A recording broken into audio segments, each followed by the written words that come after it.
Any other announcements before we start? No? Excellent.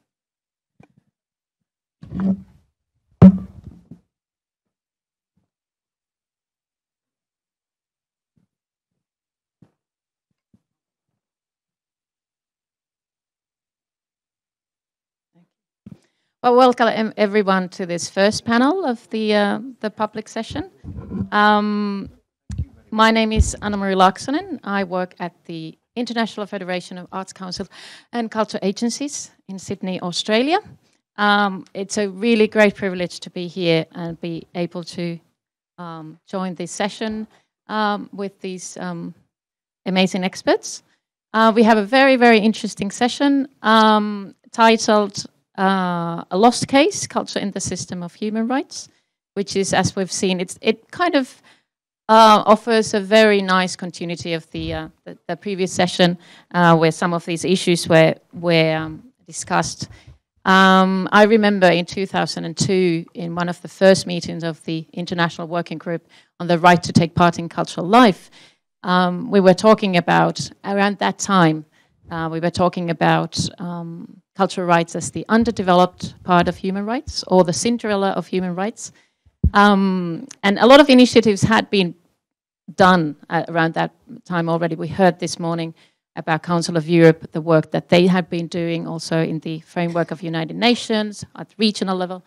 And that particular initiatives that I was involved in was about producing a general comment on the Article 15.1a of the International Covenant on Economic, Social and Cultural Rights, which is the right to take part in cultural life. And the objective of that working group was to produce an extension, a better explanation of that article.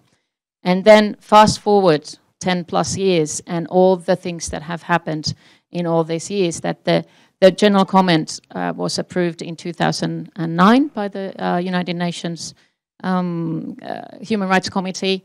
There have been other very significant developments, like the mandate of the Special Rapporteur in the field of cultural right of United Nations that was first appointed in 2009.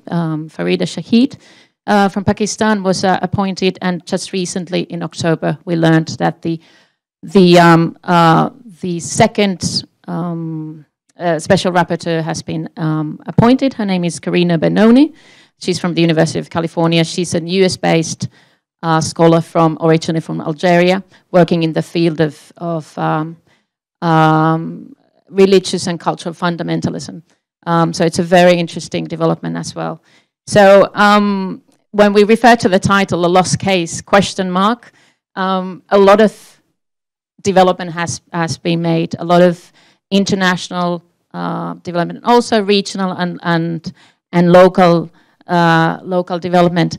Someone asked or referred to this morning about the implementation of cultural rights, that what is the policy part of cultural rights development.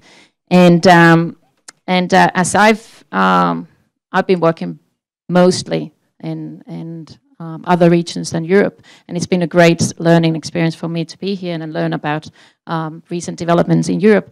I thought that it would be interesting for you to hear to some of the some examples of potential implementations of cultural rights in policy making around the world. So these are just few examples that how can cultural rights be applied in policymaking. And these examples are from this year. That, for example, in France, the law of artistic freedom was adopted in September 2015. Just recently, Cuba adopted the plan of democratic access to culture. In Colombia, the arts education as a cultural right was adopted, especially in the city of Bogota.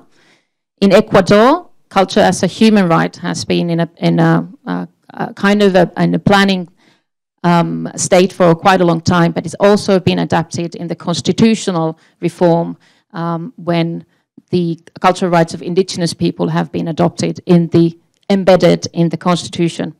Also in Chile, there's a quite strong process of access to culture as a right in cultural policymaking and also at the legal level. In the Middle East, there's a more a symbolic process of children's right to art and culture more than as a policy process, but it is also an example of a civil society initiative in this field. And also cultural rights legislation that has been adopted in Costa Rica, and the law of cultural rights in the city of Mexico. So these are just examples that have happened this year around the world. A lot of these are in Latin America, but others, there are other examples as well. But so that you know that you can see that there can be a concrete, practical outcome of this. And also, someone referred to the violations of cultural rights and why processes such as the Wroclaw commentaries are necessary. And especially in the case that one of the keywords that were mentioned was trade unions. And one of the things that have happened this year in Sudan was the closure of the Writers' Union. So all these things, as you can see, link to each other, and that's why processes like the Wroclaw commentaries are very, very useful for policymaking, even if it comes from the legal framework, but it is very useful for policymaking, etc. And also an example that could be, probably many of you know the Agenda 21 for Culture, which is a tool for local governments and city governments to design better policies. And it's a tool that was adopted in 2004 and now has had its second edition, let's say, and with more materially added within it. And it is an example of how cultural rights principle can be also adapted at the local level. But as said also previously this morning, there are also gaps and overlaps and gaps, and also a strong development, legal and policy development needed in many fields.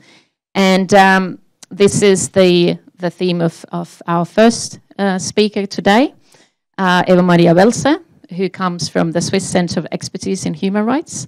And she's going to be talking about around 25 minutes about the rights culture, missing or connecting link of Europe's human rights evolution, and about this, how to potentially fill this gap in legal development. Well, thank you, Anna-Maria, and thank you for opening the session on an optimistic note.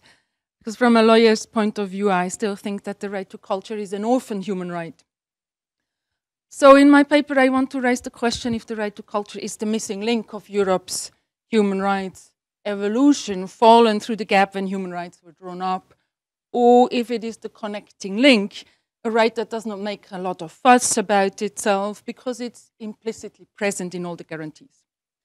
In order to do this, I will firstly look back to the human rights codification and recall that the right to culture has really been lost on the way. I will then look at the ambivalent relationship between law and culture, the fact that law and culture cannot really make up their mind whether they like or hate each other might be an additional explanation for the fact that their offspring, the right to culture, is under risk of abandonment. I then want to look at the leverage of cultural rights in Europe's current human rights system. An orphan of the codification process can flourish by the attention given to it by foster parents, the courts. Finally, I briefly want to touch upon the question whether Europe's human rights evolution is in need of a codified right to culture.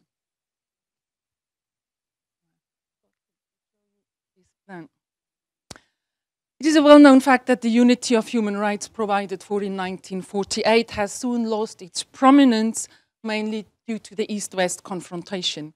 Instead of one binding covenant covering all human rights, two different ones were finally agreed upon in 1966. The right to culture appears to be the main victim of this controversy, which was chiefly about the respective priority of different human rights and the strongly ideological debate whether human rights implementation required a passive state that did not intervene into pre-existing freedoms, or whether it required an active state creating the conditions for the enjoyment of rights. The right to culture got somehow pulverized in this debate. It was not integrated into the second covenant on civil and political rights, but in the first on economic, social, and cultural rights, which was broadly treated as a second-class treaty. Where the rights of the Second Convention were generally perceived as rights, justiciable in courts, the guarantees of the First Convention were thought to have programmatic value. They more or less had the status of vague political commitments or a list of issues that would be nice to have if one should run out of other tasks or should not know how else to spend excess money. That was bad luck. It would have been very well conceivable that the right to culture would have been integrated in the Second Covenant. The duty to recognize the right of everyone to take part in cultural life and to respect the freedom of scientific research and creative activity does not require a state to turn to state-directed economy or even to increase public spending. A passive state could have been a good starting point. To fully implement the right, some positive measures of the state might be required, but that goes for all rights. And just as religious manifestations or free press, and unlike education or social security systems, cultural life can flourish in the absence of state intervention. But the defenders of civil and political rights had lost sight of the right to culture, and the protectors of economic and social rights did not fully embrace it. It is true that after the end of the Cold War, an effort has been made to bring the different human rights developments together. The Vienna Declaration was meant to overcome the de facto hierarchy between human rights of the so-called first and second generation. Much has been said and written about the need to strengthen economic, social, and cultural rights since, but little has been done from a strictly legal point of view. Most people and countries still function as if they were two separate categories of human rights, plus one outsider. If a state criticizes or unduly limits civil and political rights, it is likely to get into trouble. If a state or a leading politician criticizes or limits economic and social rights, this is often seen as a proof of a sound understanding of economic necessities, of the need for austerity measures. If a state or a politician limits the right to culture, few people will care. If it is not a highly mediatized affair like Pussy Riot or highly dramatic like Palmyra, for the rest there seems to be a silent understanding that culture is national and states know best what kind of culture fits to what they have and want to achieve. Moreover, some politicians tacitly agree that some artists are rather annoying and are unlikely to point their fingers to peers limiting their rights, as they sometimes feel the urge just to do the same. On the regional level of Europe, the right to culture has suffered from a similar fate. When a group of Western European states in 1950 adopted the European Convention of Human Rights, they made it clear that the right to culture had fallen on the eastern side. In this regard, the preamble is self-spoken. The government of European countries which are like-minded and have a common heritage of cultural, political traditions and ideals are resolved to take the first steps for the collective enforcement of certain rights of the Universal Declaration. The certain rights were exclusively civil and political. And the like-mindedness of the state seemed to include an agreement on the fact that cultural rights, just like the slightly suspicious economic and social rights, were not part of the common heritage on which they wanted to build their unity. It's true, and it has been mentioned this morning, that in 1961 a European Social Charter was adopted to complement the system. But the differences between the Convention and the Charter anticipated the differences between the two United Nations covenants. The rights of the Convention are enforced by the court. The rights of the Charter are monitored by the committee. What is more, the Charter does not even mention the right to culture. So at first sight, and at second, the right to culture has been the loser of human rights, of Europe's human rights evolution. It is the missing link.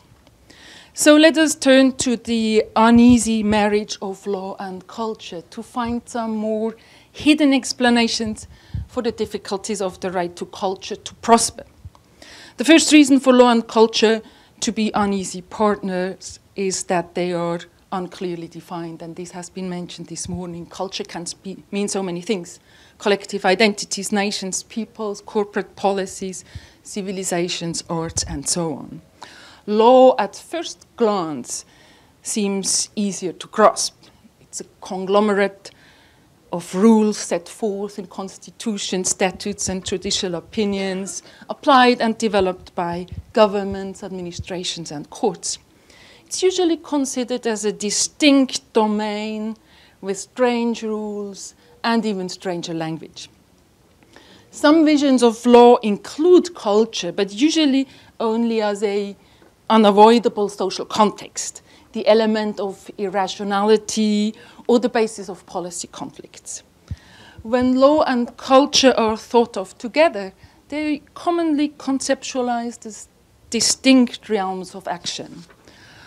Well, like many others, I think that these concepts are misleading. It is true that law frames structures of domination and that it is the preserve of a specialized profession. But it is wrong to reduce it to that. Our understanding of culture and law is impoverished when we fail to account for the ways in which culture is a product of law and law a culture of product of culture, or when we fail to acknowledge how the meaning of each is bound up in the other. Law is not to be understood in relationship to culture. Legal practice itself is a cultural practice. So we therefore have to make sense of law as culture and culture as law. So how should we bring those two complex partners with all their overlaps together so that they can make room for a common descendant, the right to culture? This question opens the controversial matter of the relationship between human rights and culture. Are they friends or foes? In the past, every possible position in this regard has been advanced and defended with energy and good arguments. As none of the positions can easily be rejected, they have to be combined. Yes, human rights and culture are friends. They nourish, protect, and defend each other. Human rights depend on human rights culture that sustains and fertilizes the idea of individual rights and limited statehood. And culture depends on a limited state. Individuals need a restrained legal framework in order to freely produce, perform, and enjoy culture. And yes, human rights and culture are foes. They trouble, irritate, and offend each other. Human rights undertake to change culture, to challenge cultural traditions and stereotypes, and to prohibit cultural customs. And culture insists on diversity and block out universalism. So it's no coincidence that the right to culture finds it difficult to establish itself. It's placed in the midst of century-old debates on the role of state and society. And it's closely linked to how we think about law. Is it a reactive instrument to social and cultural changes, or is it a steering tool of social and cultural engineering? So the right to culture raises the most fundamental question about who has the first or final say about what is going on in a society and how it does or should evolve. Let us now have a look at how the right to culture has survived the lack of codification in Europe. Culture has obviously not been entirely absent from European lawmaking. This has been mentioned this morning. But the Convention on Languages and National Minorities do not guarantee a human right to culture. So let us turn to the European Convention of Human Rights. There is no right to culture, but what about its de facto protection? There is no doubt that the right to culture has found protection in case law. Comes as no surprise, seeing the broad meaning of culture, the adaptability of existing guarantees and the convention is a living tree approach of the court. Some guarantees are particularly open to culture and allow for cultural mainstreaming. I will not go through the cases relevant to make this point. I don't have the time, and others have done it before. But I want to draw the attention to the fact that culture plays a very ambivalent role in case law, a two-sided role. The cultural argument is used by both sides, applicants and states. The right to privacy or freedom of religion or expression is always appealed to by individuals, never by states, which cannot call upon their own privacy or religion or expression to justify limitations of freedom. In contrast, can easily happen that individuals and states both found their colliding claims on culture. Individuals to challenge state interventions and states to justify limitations. I want to illustrate this point. One of the first cases of the right to cultural expression was Müller and others versus Switzerland. I like the case not only because it originated in Fribourg, the place where I live and teach, but because of its ambivalence in regard to culture. Well, a group of artists had mounted an exhibition on contemporary art. They had invited the Swiss artist Joseph Müller to exhibit some paintings created on the spot. However, not everyone liked 3 Nights and 3 Pictures. Apparently, a girl had reacted violently to the paintings on show, and one visitor had thrown down a painting and trampled on it. The police removed and seized the pictures, and the court later sentenced Müllers and the organizers to a fine for publishing obscene material. The court was deeply upset and held Müller's 3 works are undoubtedly repugnant at the very least. The subjects, sodomy, fellatio, bestiality, are obviously morally offensive to the vast majority of the population. Comment on the confiscated works is superfluous. Their vulgarity is plain to see. That's the picture. The European Court held that artists had exercised the right to freedom of expression. It then wrote down what ever since is copy-pasted by courts and scholars. The court must reiterate that freedom of expression is applicable not only to information or ideas that are favorably received or regarded as inoffensive or as a matter of indifference, but also to those that offend and shock or disturb the state or any section of the population. Such are the demands of that pluralism, tolerance, and broad-mindedness that we need in a democratic society. My second example is about the right to cultural identity. Miss Evada worked as a member of the check-in staff for British Airways. She was asked to either remove or conceal the cross she was wearing around the neck or to accept administrative work without customer contact. The court examined whether the state had struck a fair balance between Miss Evada's rights and those of her employer. And it decided that this had not been the case. On the one side of the scale was Miss Evada's right to manifest her religious belief, a fundamental right, but also because the value to an individual who has made religion a central tenet of her life to be able to communicate that belief to others. On the other side of the scale was just the employer's wish to protect a certain corporate image, and that simply was not good enough.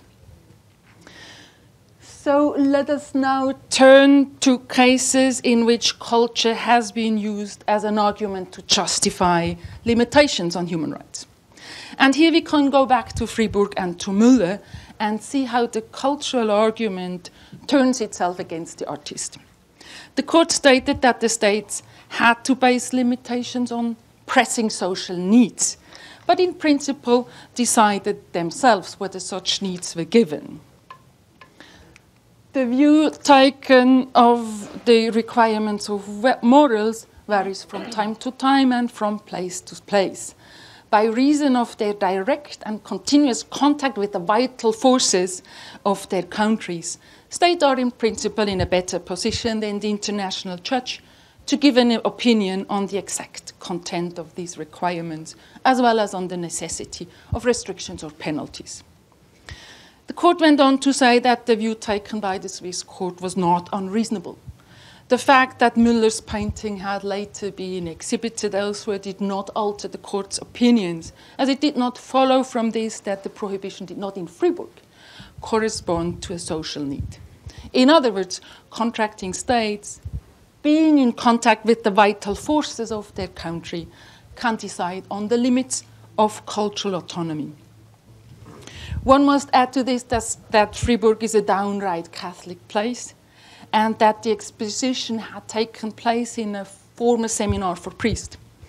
The court did not mention that aspect, but implicitly accepted the fact that tolerance of artistic expression can take into account local particularities. In fact, it seemed sufficient to prove a pressing social need that a father had complained his daughter had been shocked and that a man had trampled on a picture. The court did not even consider more proportionate action, like closing the exhibition to minors. The court was similarly generous with Austria in the Otto Preminger Institute case. Austria had seized the film containing a provocative portrayal of God, Virgin Mary, and Jesus Christ. According to Austria, this measure had been necessary to protect the right of citizens not to be insulted in their religious feelings. And the court accepted this reasoning. Did not even mention the fact that no one would have been forced to go and watch the movie. As in both cases, we can see that artistic expression can be severely restricted by states, feeling compelled to protect the general public from arts considered to be offensive. In these cases, the margin of appreciation left to the states seems so broad that its limits are hard to discern. So what about the right to express one's cultural identity? In SAS versus France, the applicant was wearing the burqa in accordance with her faith and culture. But this was no longer possible in France. When testing the proportionality of the ban, the court held that the role of states was not to remove pluralism, but to make it acceptable. But then it still accepted France's restriction on pluralism. The government indicated that it was a question of responding to a practice that the state deemed incompatible in French society with the ground rules of social communication. It constituted a choice of society. A choice of society that the court was willing to accept. There is a culture of living together in France that overrides individual rights to express identity. The Lauzzi case against Italy, or rather in favor of Italy, is quite similar in this regard. The Grand Chamber had to take position on the presence of crucifix in Italian classrooms. The Italian government had argued that the presence of a crucifix was the expression of a national particularity, that crucifixes in schools were a matter of preserving centuries-old traditions, and that the family cultures should not be allowed to infringe on the community's right to transmit its culture or the right of children to discover it. The court decided to accept these arguments and concluded there had been no violation. So the state apparently has the right to define its culture and to transmit it to the next generation. And private or family culture have no right to interfere with this mission of the state.